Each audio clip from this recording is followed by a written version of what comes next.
ba yung binanggit ng anak mo sa'yo? Si Jamela po kasi simula nung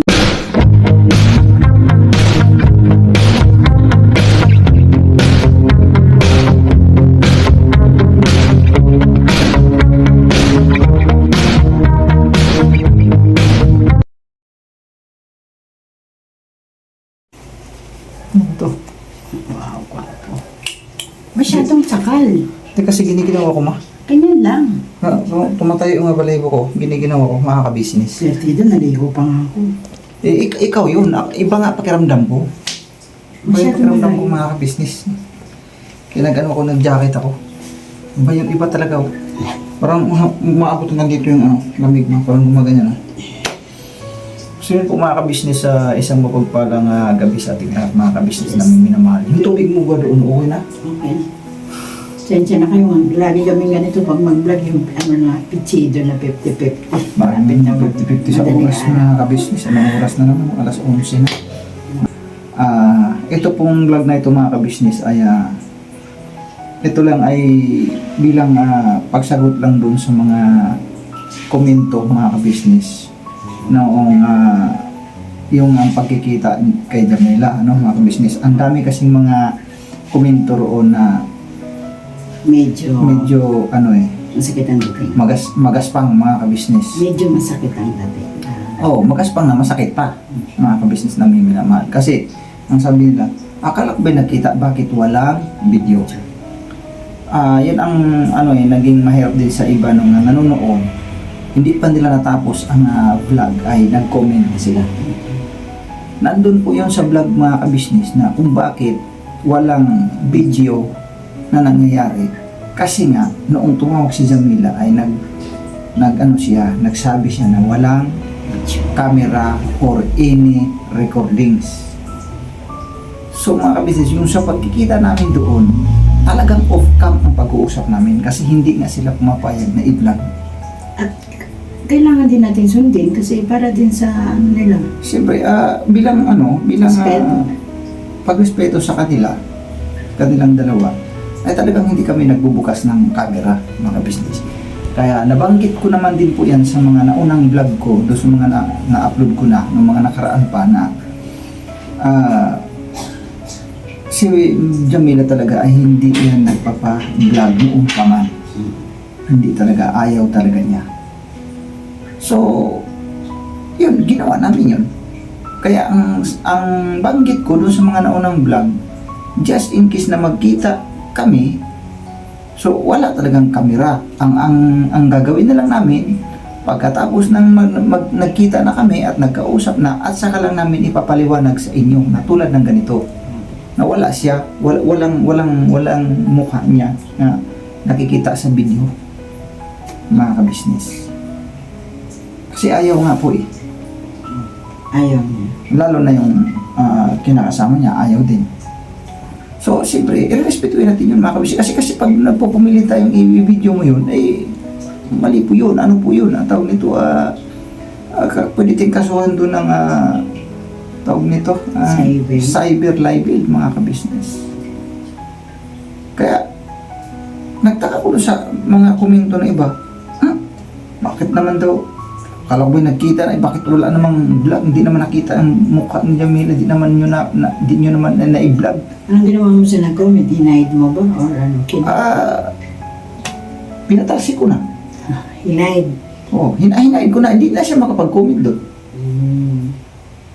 May isa pa. Kaya ayaw kong manood. Ano ba yun? May binanggit siya doon. Ayaw niya manood sa vlog mo. Ayaw manood sa vlog ko. Kasi Ulit-ulit. hindi, yung nakaka-boring na daw kasi ano lang, yung ano ba, madalas kasi na pagkakataon na nag-vlog ako, kuminsan ako lang. Hinahid ko ulit siya. Hindi ka na makapag-comment sa akin. Kung ayaw, sabi ko nga, kung ayaw mo, huwag ka manood. Tapos ngayon, ano siya, binira siya ngayon, may bumira sa kanya. Sabi niya, ayaw mo pala, ba't nanood ka? Kasi nga, nag-comment na siya. Ibig sabihin, nanood siya. Binira siya doon, may nagtanggol sa akin eh. Salamat doon sa nagtanggol ha. Hindi ko na matandaan yung pangalan kasi sa cellphone mo kasi dapat magbasa din tayo mga comment. Wala nga sa kanila. marami-rami kasi akong na basa doon na minsan masyadong ano na masakit na rin, no? Pero sabi ko nga ganun talaga nasa social media tayo Tapos minsan naman patungkol naman kay Jamila, masyadong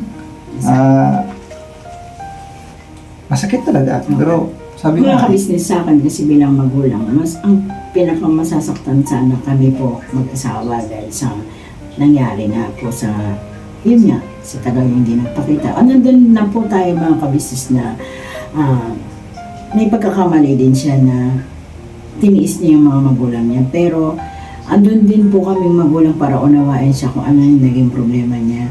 At nagkausap naman po kami tungkol sa ganong pangyayari. So, nagpatawaran naman po kami sa isa't isa. So, kailangan magpatawa din po kayo.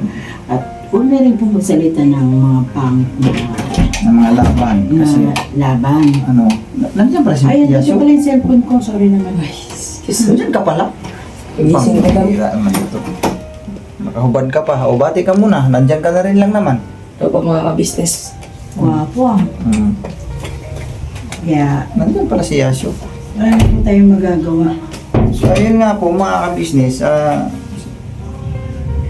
panoorin nyo po kasi ng buo yung video bago po kayo magsalita ng comment ng medyo kumukurot sa damdamin mga ka-business Opo, bilang magulang, mas masakit sa amin po yun. Pero sobrang saya namin ngayon kasi nakita na namin, nakayakap na namin. As in, malapit na siya sa amin mga ka-business. You know, napakasaya ng buhay namin mag-asawa dahil nga, hindi masasabing matnay. Buksan mo na lang siguro siguro manginit. Hindi kasi mo pwede magbukas ng electric fan mga kasi maingay Kaya sobrang Hainaan lang kayo natin excuse lang po muna mga ka-business. Sige ma. sobrang tuwang-tuwa po kami sa kanya na, ayun nga, nagpakita naman siya sa amin. Siyempre, siguro, napagtanto niya na rin na hindi naman habang buhay siya magtatago.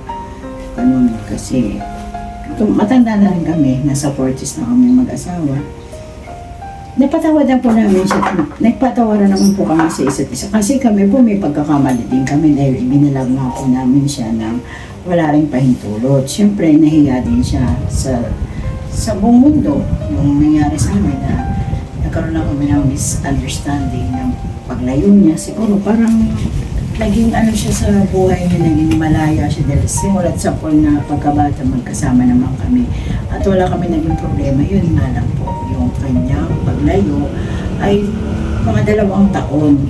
Tapos yun yung sabi niya, nag-comment pa nga doon mga ka-business na kala ko ba nagtrabaho, gusto kong trabaho para makatulong sa buong pamilya. Tapos ngayon nag-asawa na. Nagtrabaho naman po pero Nagtrabaho. yun nga lang, may kinakasama. So ngayon nga, sabi nga niya sa amin noon, sa ayaw at sa gusto niyo, ganun din naman ang dating. Yung mga nag-chat pa siya ng mga nakaraang taon. Sa ayaw at gusto niyo, lalagay din naman ako sa tahimik.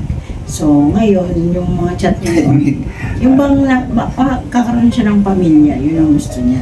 Kaya sabi ko, wala naman kami magagawa, wala rin kami tutol sa'yo, anak. Yun nga lang. Oo naman. Yun nga lang, kasi nga, katulad niya, sabi niyo nga, naghanap pa, naawa kayo sa amin, naghanap kami lahat, nakapunta kami ng Makati. O kahit po mga ka-business din po, kasama din po, di ba? Pero okay na po sa amin yun. Okay na yun, tapos na yun. So, sabi ko nga, move on na tayo mga ka-business. Kumbaga kung ano yung ngayon, ayun na yun ang ating tatrabahuin at yun na yung ating asikasuhin. Yung mga nakalipas na, tapos na po yun mga ka-business. Move on na tayo. Kami, masaya na kami sa panig namin ni Mingay. No? Masaya na kami na nakita namin yung anak namin na buhay. Yun naman ang mga karamihan din nga nag-comment na okay na lang din yun Kuya Buknoy kaysa naman nga hindi nagpakita nanatili kayong mga agam-agam mga ganun. At least nakita nyo na buhay. Yun ang karamihan din na namin sa mga comment section So salamat po sa inyo yung mga nakaintindi talaga at nakaunawa sa sitwasyon namin. Kasi ang iba doon ay hindi naman ganun ang kanilang talagang binabas nila si Jamila, binabas kami. Maging okay na po ang lahat mga ka-business. Maging panatag na po ang ating mga puso. Kasi kami panatag na po bilang magulang. Siguro po, pagdating sa inyo, kung sakaling kayo man ay naging lumagay sa aming kalagayan, ganun din po yung mangyayari sa inyo. Pero magiging masaya kayo kasi nakita nyo na yung mahal sa buhay. Yun eh. Kahit na maraming bigati, maraming luha kami, iiyak. Lalo na ako. Sobrang dami kong luha, di ba? Hanggang sa nagkaroon siya na operahan siya sa colon cancer niya, tapos nadaigay kasi dahil lang wala sa piling namin. Sobrang daming luha ang aking iniyak. Hanggang hindi ako makatulog, makakain. Di ba nakita niyo naman mga kabisnes, lahat ako nahihimatay. Pero nawala lahat yun. Kasi dumating siya sa buhay namin. Yung baga parang nasuklian lahat ng pagbigati. Nabunutan kami ng tinik sa loob. Sobrang saya namin mag-asawa niyo. Ganun pa man, may ganun pa man ang naipasalubong nila sa amin. Okay lang. Sabi ko nga hindi na po pwede natin balikan pa kung ano yung mga nakaraan pa. So tapos na yan mga ka-business. Ang amin ngayon mga ka-business dahil bati doon sa nagkwento-kwentuhan kami pagkatapos nung medyo okay na ako, naging panatag na rin ako. Then nagkwento-kwentuhan sila mag-ina. May binabanggit ang anak mo sa'yo. Ano ba yung binanggit ng anak mo sa'yo? Si Jamela po kasi simula nung nasa piling pa namin siya, meron siyang kumbaga sa ating mga babae yun, pag nagkakaroon ng menstruation, umabot ng ilang buwan bago siya magkaroon. So ngayon, Ganun ba yung anak mo? kahit si Dendin din ganun eh. Minsan sa isang buwan wala, 2 buwan wala, 3 buwan. Ano ba tawag yan sa mga ganyan? Sabi nila, may ano kasi na-stress or kaya, yun si Jamela, meron siyang PCOS. Sinag-project ako siya. Ang PCOS ay, hindi ko rin hanapin ko muna. Pero marami nakakaalam nun, na mga kababaihan. Ako wala akong alam yan, mga business. May nag-ano kasi, kumbaga nag-open yung anak niya na meron daw tinatawag nga daw siyang PCOS. Kasi sabi ko yan, paano Sa yan? madaling sabi yung parang hindi siya magkaka-anak. Ano ba? Sinabihan niya po kasi siya, paano ba yan? May naipon ka na ba? Katulad niyan. Nag-asawa ka ng maaga, di ba? Nag-asawa ka ng maaga. Teka lang, wala ko sa ano. Nag-asawa ka ng maaga, paano yan? Handa ka na ba kung sakaling mabuntis ka, di ba? May ganun siyempre magulang, kailangan mong sabihin, dahil kami nga, kung nag-asawa kami, hindi kami naging handa, tinan mo ang bilis namin, dumami hanggang sa naging 7 sila. Yun yung tinanong ko sa kanya, sabi niya, huwag kang mag-alala kasi hindi naman ako mabubuntis. Yun yung Sabi niya sa'yo? Hindi naman daw siya mabubuntis. Dahil nga doon sa sinabi niyang PCOS. Oo, kailangan niya munang paano sa doktor. Pero nung nagpatingin na siya, yun nga ayaw niyang gawin yung sinasabi naman kasi mahal ang gamot, nasa 1,000 daw, mahigit. Yun ang sabi niya. 1,000 siguro sa isang isang linggo ang inuman, 1,000 yun. Ang PCOS daw, kasi yun ang pagkaalam ko mga kabisnes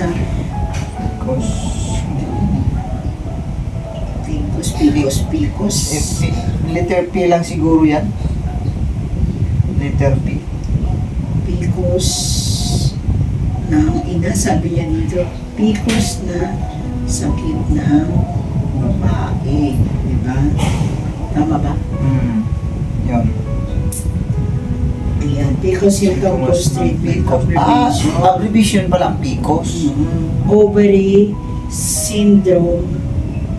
Ano sabi? Isang kondisyon na Babae PCOS na. is a medical condition in women wherein hormonal imbalance occurs. Yun. Pag nagkakaroon ng menstruation, hindi. Parang namimilipit yung babae, pati dun sa ano. Ganun talaga yun.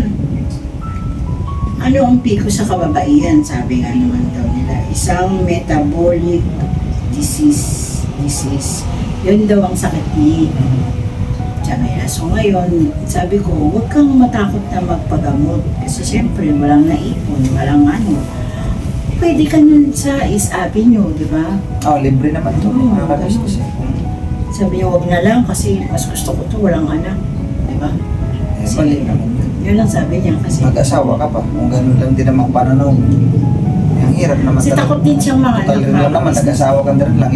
Dapat yung mga arap ka, magkaroon ka ng anak, siyempre. Takot din siyang mga anak pa. Then nakita nga niya sa akin, di ba, kung ilan sila. Ay, ayaw niya daw mga anak. Sabi niya sa akin. Sabi niya, bahala na yan, ma. Kasi karoon din naman sa akin. Pero wala, yun ang desisyon niya. May pagbabago pa yun pa. Siyempre hindi pa sa ngayon kasi bago pa lang. Di ba? Ano nga, mga ka-business, sobrang laki na sobrang tapa niya ngayon kasi siyempre, ang kanilang hanap buhay, yung kanyang kinakasama, ang hanap buhay ay Business lang. online, sarili nilang, di naman dyan sa magulang ata nila yun, sa magulang ng lalaki. Online sa TikTok. Online selling. No? At Si Jamila, may trabaho din siya, may trabaho siya doon, no? May kwarto siya doon din. Sarili. Kumbaga, on call. On call, pag sinabi ng taga sa US, base ang kanyang hanap buhay, pag tumawag daw sa kanya na work ka today, trabaho siya. Yung trabaho niya is smart. Pero hindi naman din kasi kung minsan halos araw-araw naman meron. Mga ilang oras lang ang pasok. 5 hours lang daw ang kanyang pasok. Starting siya ng alas 12. Ng madaling araw. Oo. So, 12, 1, 2, 3, 4, 5. Pagkatapos niya ng alas 5. So, after nun, natulog na siya. Magkano isang oras niya? Magising yan sila. Di ba sinabi niya naman kung magkano isang oras niya? Hindi ko alam kung magkano. Hindi ko maalala kung may nabanggit siya sa akin. Basta yun, 5 hours lang kanyang trabaho sa US nakabase. Sa mga sa mga real estate property, mga ka-business. So yun ang kanyang trabaho sa online, through online. Call center pa din ang tawag dyan through online. Pero hindi na siya full-time, hindi katulad dati na All time. andun siya sa isang malaking building na marami silang magkakasama. Ngayon, siya, work from home. Kung tawagin siya, nasa bahay na nga lang siya. Kaso on call, mga ka-business, hindi siya araw-araw talaga na Pero mayroon doon time na sa loob na isang linggo, mai-street din daw niya. Depende. Pagka marami yan siguro, maraming gawa maraming gagawin. No? Maraming trabaho. Real estate yung kanya. So, ayun, mga ka-business, yun lang. Tsaka nakita na rin po sila ni Makmak at tsaka ni Didi. Ay, oo nga mga ka-business, yun na nga, eto, buti na banggit mo. So, yung mga kapatid niya, nakutuwang-tuwa, siyempre, hindi matawaran yung saya nila, mga magkakapatid. Mura mismo, nung kinabukasan, no? Yes. Nagpunta sila, Usaping bandi. pati si Kia nga naiyak kaya lang hindi nga natin pwedeng i-vlog kumbaga. Pero may picture sila magkapatid. Tapos yun, banding sila doon. Kaya yun si Kia, dati talagang umiyak yan kung minsan mga nag-iisa, maalala niya yung ate niya. Kasi pala ate yan kumbaga maano sa ate. Naibsan, kumbaga, ang tuwa ni Kia ngayon, grabe. Si Dindin, lalo na si Dindin. Kasi kung naalala nyo po nung mga vlog namin noon, doon pa kami sa may yung na inupahan namin na bahain. No? Nilagnat kasi siya doon tapos biglang tumayo at umiyak dahil napanaginipan pala yung ate niya. Yun. So si Dindin din, din yan sa ate niya. At yun, nakita-kita silang magkapatid. Kung pwede ka lang talaga kuha na natin ng camera, kaya lang hindi kasi pwede kasi siyempre nasa bahay noong kinakasama niya at saka yun, ang bahay naman na yun ay sa nanay nila. So wala tayong karapatan na kukuha tayo ng mga footage doon sa loob ng bahay nila kasi siyempre bilang pagrespeto natin sa kanila. At ayun, kaya yun ang sinasabi ko nga na yung mga nagaganap doon ay yun, binabanggit na lang namin na tulad ng ganito. Yun ang mga nagiging ganap, no? Tuntua ang mga kapatid niya. Tapos kami tungtuwa kasi Nagdayakapan sila doon. Sobrang saya. Tapos nagkakainan doon, nagmiririnda, ang saya nga mga minsan doon sila nagkanina. Tapos ngayon, may plano nga kaming kaming lahat na lalabas kami, doon kakain kami. Sana nga sa mga pagkataon na yun, makakuha tayo kakapirasong video clips man lang sana Sana may awa ang Diyos na kung payagan tayo ni Jamila din. sa labas naman na yun eh. Wala namang sa bahay Pabayag na nila yun eh. siya. Pabayag na siya sa labas. Oo, kasi dyan sa kanila, sa pamamahay, siyempre ng kanyang kinakasama, siyempre hindi bahay ng anak ko yan, eh, natural. Nagdadalang iya din siya, at saka nire-respeto niya. Kasi una-una, yung lalaki ay ayaw, hindi pumapayag na kumukuha kami doon ng video. Hindi naman sa ayaw, darating din ang panahon na magiging Siguro, okay. sa ngayon lang naman yan. Sa ngayon lang Siyempre, naman. shy pa sila sa camera. Oo, medyo ano pa sila, ilang pa sila doon sa mga, siyempre sa mga nangyari nga. Yung bati nga doon sa mga komento ng iba. Kaya hindi yan nagpapakuha ng camera complex. Nahiya yan siya kasi sa mga ginagawa niya.